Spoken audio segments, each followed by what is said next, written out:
सत्संगत जी, प्यार से कहना धन निरंकार जी। प्रेमा ने बोला धन निरंकार जी। औरंगाबाद में आज सभी उपस्थित समागम के पहले दिन, चाहे एक वो महाराष्ट्र में हर साल कहीं ना कहीं ये इस रूप में समागम होना, और इस बार 56 समागम इस शहर में, ये जो एक ध्यान था कि जब नासिक में हुआ उसके बाद इधर ही हो, पर वो कोरोना काल के 2 साल पर किस तरह एक वो भाव कि हर समय चाहे दातार ने स्थिति कुछ रखी, भक्तों ने उसमें भी शुक्र ही मनाया। जहाँ दुनिया में हर कोई कोरोना की वजह से कुछ ना कुछ मन में एक ऐसे ख्याल ला रहे थे कि एक खुशी नहीं मिल रही, हर तरफ पीड़ा दिख रही है, तो भक्तों ने उस समय में भी देखा कि ये भी इस दातार की ही एक इच्छा के अनुसार है, तो इसमें भी जो अच्छाई है उसको देखें। और कैसे सबने वो जो सिल्वर लाइनिंग की बात होती है, एक हर बादल के पीछे एक वो रोशनी के आकार, तो कैसे हर किसी ने ये देखा कि जो घर परिवार से नहीं इतने समय से मेलजोल हो रहा था, एक भाव मन का कि एक बिजी लाइफ चल रही है, आपस में समय बिताना इतना संभव नहीं, कैसे उस समय जिन परिवारों ने आपसी प्यार करके एक दूसरे के साथ एक अच्छी तरह टाइम, क्वालिटी टाइम बताया, वो सिर्फ और सिर्फ एक दूसरे से और ज़्यादा क्लोज़ हो गए, ये प्यार और बढ़ गया। और जिन घरों में प्यार ही नहीं था, उनको एक साथ इस समय मिलने के बावजूद भी वो एक अच्छा समय उनके लिए नहीं महसूसियत का, कि हर कोई बस घर के चंद लोग भी कैसे एक पीड़ा में हो के या ना हो के भी एक दूसरे से कठोर वचन ही बोल रहे हैं। तो कैसे जीवन में एक वो भाव आना कि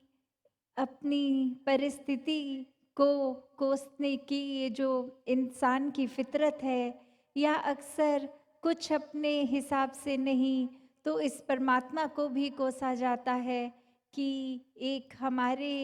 ही हिसाब से जीवन चलता रहे। और वहीं संत जन होते हैं जो हर हाल में इस परमात्मा का शुक्र करते हैं।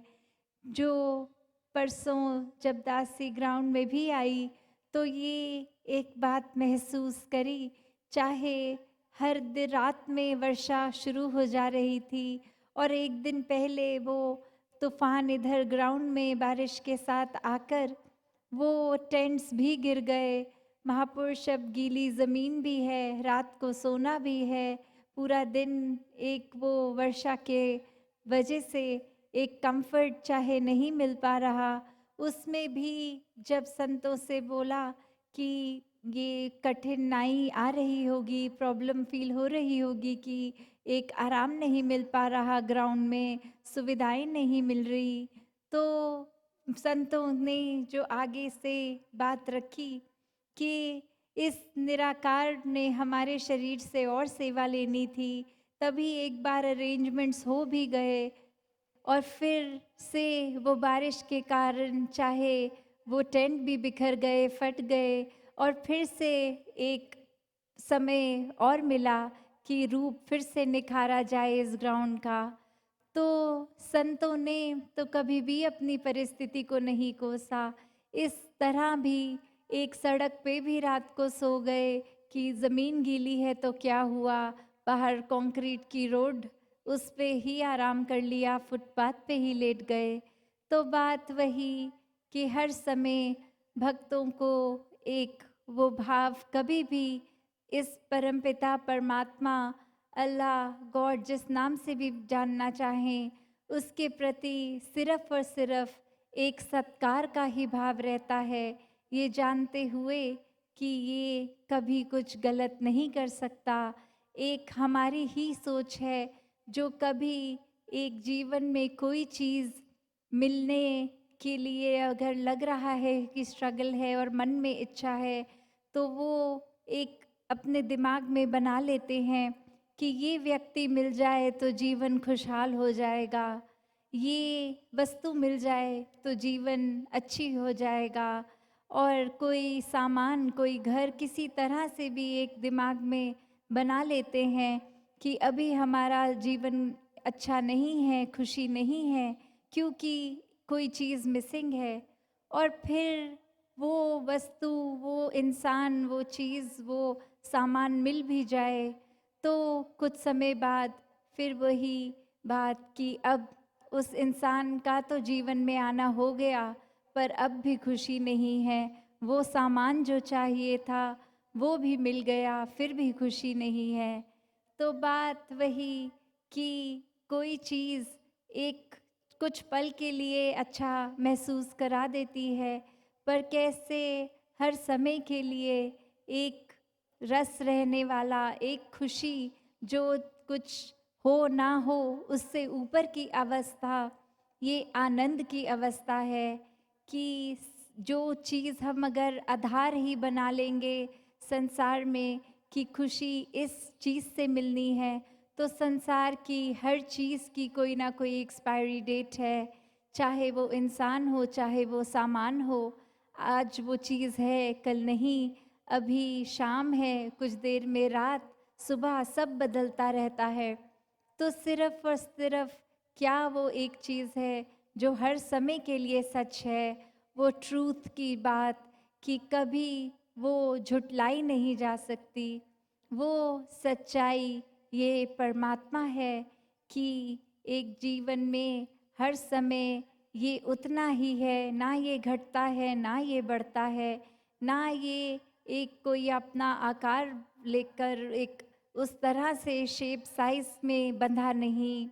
ना ये जलता है, ना ये कटता है। तो ये जो एग्जिस्टेंस है, ये ट्रूथ, तो कैसे हर समय जब इसके ऊपर ही अपने आप को जीवन में आधारित कर देंगे, तो मन में कोई अवस्था दुख नहीं दे सकती, कोई अच्छी बात इतनी खुशी भी नहीं देगी कि एक अपनी सुध बुध खो के उसमें इतने खुश हो जाएं कि फिर वो सामान, वो चीज़, वो इंसान जीवन में नहीं हो तो मन उदास हो जाएगा। क्योंकि भक्त जानते हैं जो हर चीज़ देता है ये परमात्मा, जिसने चाहे हमें हमारा शरीर दिया, चाहे वस्तुएं दी, फिर भी एक वो बात की संसार में आए, एक चीज़ जो परमात्मा ने दी वो उसी की चीज़ है, वो जब चाहे ले। एक बात वो नहीं कि ये शरीर हमारा है, नहीं। अगर सचमुच ये शरीर हमारा है तो थोड़ी सी दिक्कत आने पे हम डॉक्टर पे क्यों जाते हैं? हम खुद ही क्यों अपना कुछ डायग्नोस नहीं कर सकते? थोड़ी सी भी चीज़ होती है तो ब्लड टेस्ट करवाते हैं कि पता लगे दिक्कत क्या है, कोई स्कैन्स कराते हैं। अगर वाकई ही ये हमारा शरीर होता तो पूरा इस शरीर पे कंट्रोल हमारा होता, पर ऐसा नहीं है। एक शक्ल पे झुर्रियाँ आना, बालों का सफ़ेद होना, ऐसा कोई भी चीज़ शरीर से जुड़ी हुई हमारे कंट्रोल में नहीं है। तो बात वही कि ये शरीर इस परमात्मा ने दिया, सारी वस्तुएं इस परमात्मा ने दी, और जब संसार में आए हैं तो जाएंगे भी। इसने जो दिया, जितने समय के लिए दिया, वो सदुपयोग जब तक उस वस्तु का, उस इंसान का एक सीखने के रूप में उससे कुछ मिला, तब तक ही मुबारक है। वरना तो एक चीज़ हो ना हो तो इंसान फिर, जैसे दासी थोड़ी देर पहले बात कह रही थी कि एक अक्सर ऐसे भी ख्याल आ जाते हैं कि हमने तो किसी के लिए कभी कुछ बुरा नहीं किया, तो परमात्मा हमारे साथ ऐसा बुरा क्यों कर रहा है? तो बात वही कि परमात्मा तो बुरा कर ही नहीं रहा, ये हमारा नज़रिया है कि हम हमारे अनुसार नहीं है तो उसको बुरा डिक्लेयर कर दिया है। तो कैसे एक भाव मन के एक किस तरह से हर समय अच्छे रह सकते हैं, क्योंकि मन बहुत चंचल होता है। ये सोच हमेशा दुनिया में विचरते हैं तो माया रूप में कहीं ना कहीं ये टिकाने के बजाय वो ख्याल इधर उधर जाते हैं। तो कैसे एक संसार में हर तरह की सोच ये दिमाग सोचेगा, मन हर समय अलग रंग अपना ही एक महसूस करेगा। तो ये एक रंग में ना बह जाएं कि ये रंग अच्छा है, ये हर समय ही रहे। नहीं, इस परमात्मा के बिना कोई भी चीज़, कोई भी वस्तु, कोई भी समय हर समय के लिए नहीं रह सकता। तो कैसे ये बात कि अब ये परमात्मा ने जन्म दिया है, तो एक ये जिज्ञासा आनी इस जीवन में बहुत ही ज़रूरी है कि ये सब हो रहा है तो ये क्यों रहा है, ये मानव शरीर में आए हैं तो क्यों आए हैं। वरना तो हमें जो कहा जाता है कि इंसान हर योनि से श्रेष्ठ है, वो क्या है बात जो बाकियों से अलग करता है। वरना तो एक खाना, घर, किसी ना किसी फॉर्म में वो पक्षी भी नेस्ट बना लेते हैं जिसको इंसान घर आशियाना कर लेता है। भोजन हर किसी ने अपने तरह का एक किसी भी योनि में खा लेना है। तो ऐसा अलग क्या है कि ये डर भी हर एक को किसी भी योनि में हो, नींद भी, आराम भी। तो जो अलग बात है वो यही करती है इंसान को बाकी योनियों से कि ये मनुष्य योनि में आकर इस ब्रह्म ज्ञान द्वारा इस निराकार को, इस परमात्मा को समझ लें, देख लें। और जब ये एक बार देख लेते हैं, वो हर समय के लिए फिर हर नज़र ही आता है, हर तरफ नज़र आता है। कैसे फिर मन में जितना ज़्यादा ये ठहराव बनता है इस परमात्मा का, मन उतना ही एक विशाल हो जाता है। जिस तरह ये निराकार की कोई सीमा नहीं है, मन भी फिर उसी तरह विशाल होके एक चीज़ों को माइक्रोस्कोपिकली नहीं, एक पारदर्शी होके देखता है कि कैसे हर चीज़ एक इंडिविजुअल यूनिट की तरह नहीं, एक टोटलिटी में एक ब्रॉडर विजन से देखा जाए। तो मन फिर हर एक को एक्सेप्ट करता है। छोटी छोटी चीज़ें किसी की तंग नहीं करती। एक किसी का चाहे वो स्वभाव हो, एक किसी का फिर कोई वो और अन्य चीज़, मन हर एक को उसी दृष्टि से देखता है कि ये भी परमात्मा की रचना है जिस तरह मैं हूँ। तो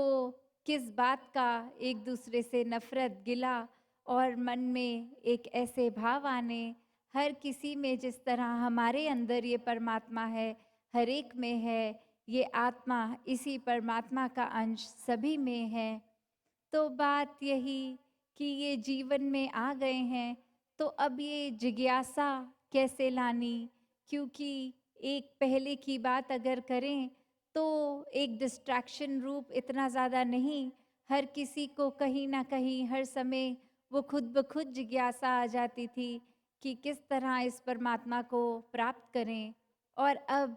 इतनी डिस्ट्रैक्शंस, ये माया रूप संसार का इतना हावी,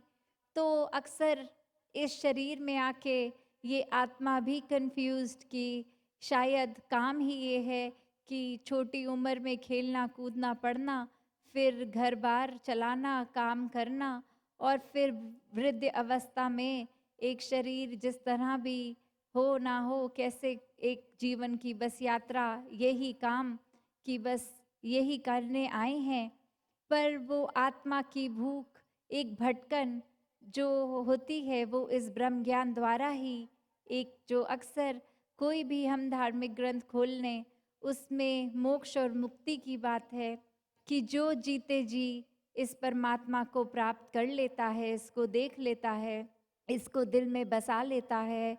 वो जीते जी ही मुक्त है। फिर उसको वो इंतज़ार नहीं करना कि कब सांसें बंद होंगी, ये शरीर काम करना बंद कर देगा और तब ही मुक्ति होगी। जिसने जीते जी मोक्ष प्राप्त कर लिया, उसने फिर निसंदेह एक आंखें बंद होने के बाद भी, मौत आने पर भी एक मोक्ष अपनी झोली में डाल लिया। क्योंकि ये बात वो नहीं कि शरीर का खेल है, ये तो आत्मा ने एक टेम्परेरी घर, जब तक साल जितने जीवन के, तो ये शरीर को बना लिया है। पर इस आत्मा की एग्जिस्टेंस तो इस शरीर से ऊपर है। तो कैसे जीते जी भी इस तरह ही एक जिज्ञासा इस परमात्मा को प्राप्त करने की, जैसे ये कहानी दासी अक्सर सुनाती है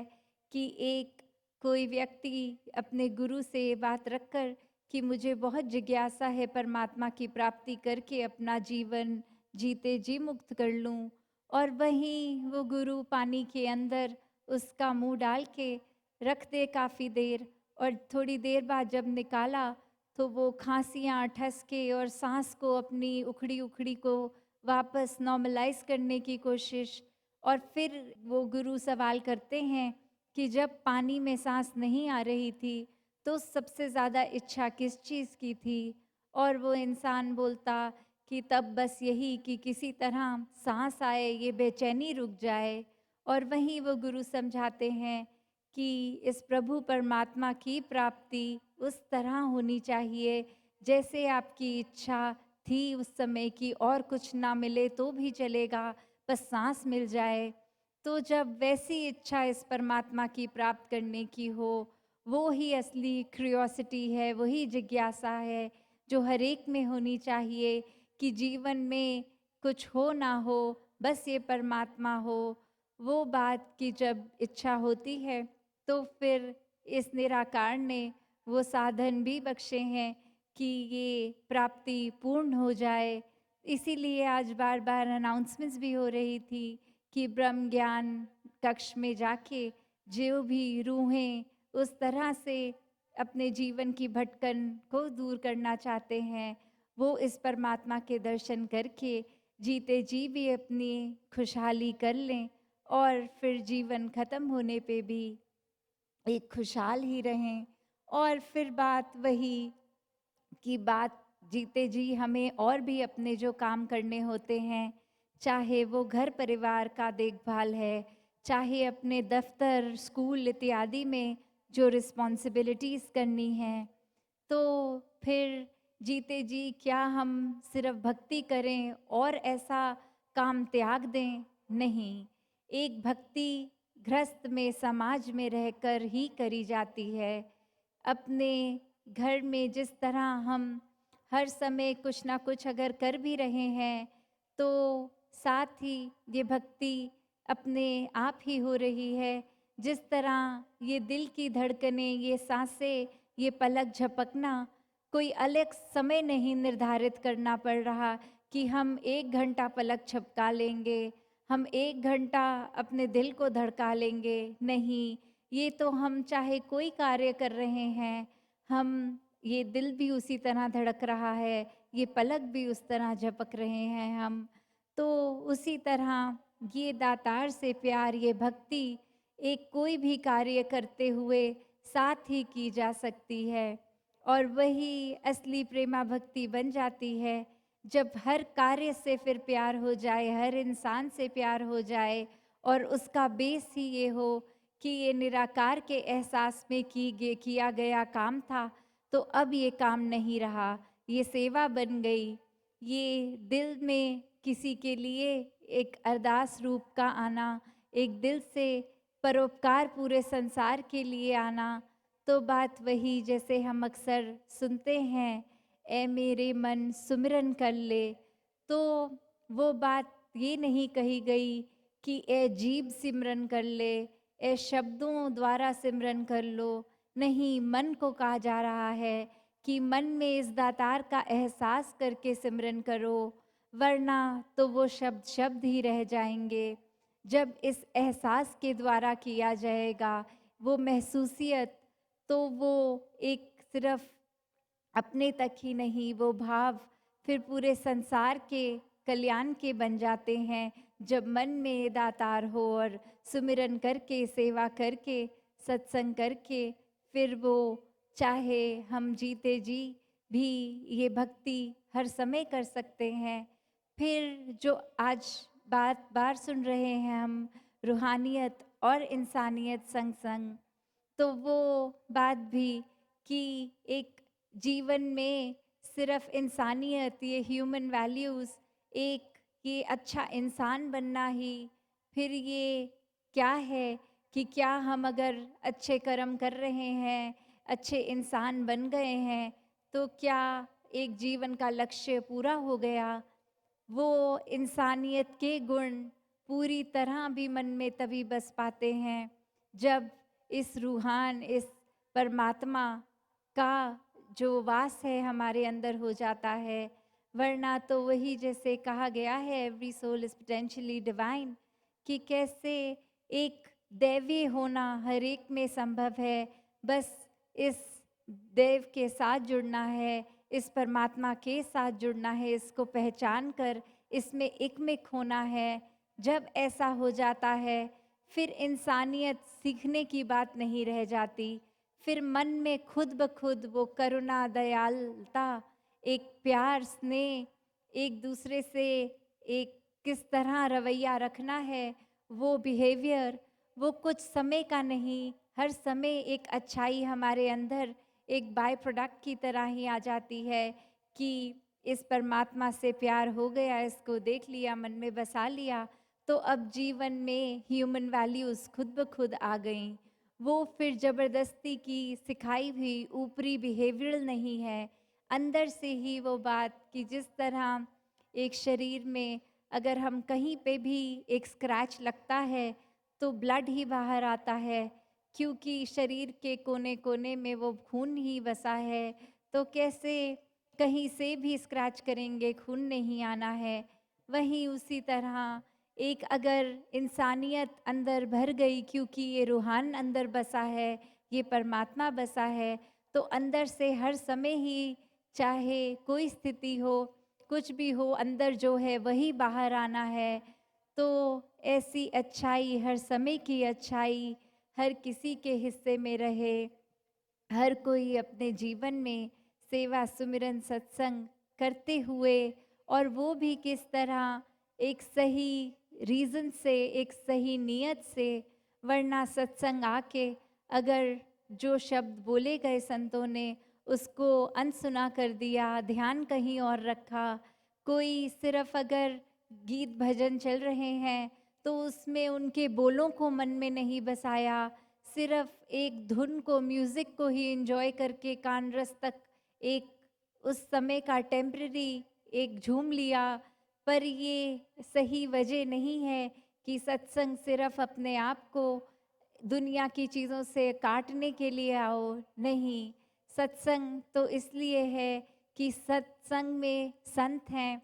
संतों का संग करने से जीवन में असली परिवर्तन आता है। उनके बोलों को एक सिर्फ ऊपरी ऊपरी ना सुन के जी कर जीवन बदला जा सकता है। और जो अपने जीवन को इस तरह बदल लेते हैं वो सिर्फ और सिर्फ इस वजह से कि एक सिर्फ प्रथा की तरह नहीं सेवा, सुमिरन, सत्संग कर रहे, वो वाकई ही इस परमात्मा को अंग संग देख रहे हैं, मन में बसा के हर किसी में, पूरी सृष्टि में इस परमात्मा को देख रहे हैं, पूरे ब्रह्मांड में देख रहे हैं, और फिर हर कार्य को सही उद्देश्य से कर रहे हैं। तो दासी और समय ना लेके इन्हीं शब्दों से आज्ञा लेगी, बाकी अपने मन के भाव आने वाले दिनों में आपके चरणों में रख देगी। साथ संगत जी, धन निरंकार जी।